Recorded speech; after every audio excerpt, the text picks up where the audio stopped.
Ok, du coup aujourd'hui petit tuto sur Premiere Pro, j'ai découvert un truc, c'est de mettre un flou derrière quelqu'un, que je montre par exemple sur moi, ce que ça donne. Donc on voit bien que c'est assez progressif et que on voit quand même la délimitation, mais on va faire en sorte de la retirer un peu.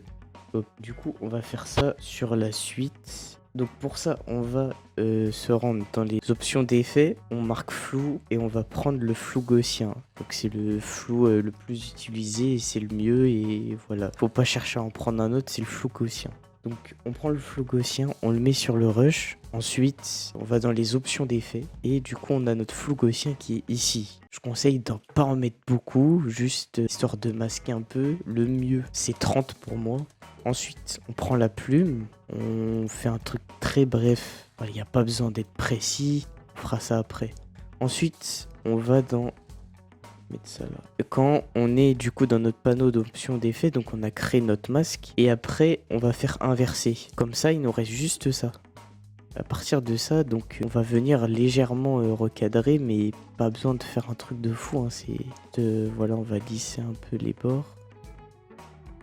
Et après, on va venir faire un contour progressif. Alors ça va lisser ouais, le flou. Donc voilà, on met 180. C'est très bien. Voilà, là, on a déjà le flou. Le personnage est mis en avant. C'est très bien. Maintenant, on va faire ce qu'on appelle du tracking. Donc on part au début de notre rush. Et là, on va bien le centrer.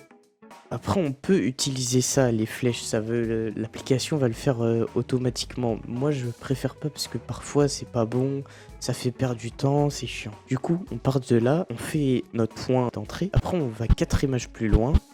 Donc 1, 2, 3, 4. On le recentre un peu. Bon, là, c'est le même plan, ça change pas, du coup, c'est pas compliqué. 1, 2, 3, 4. On fait ça à chaque fois.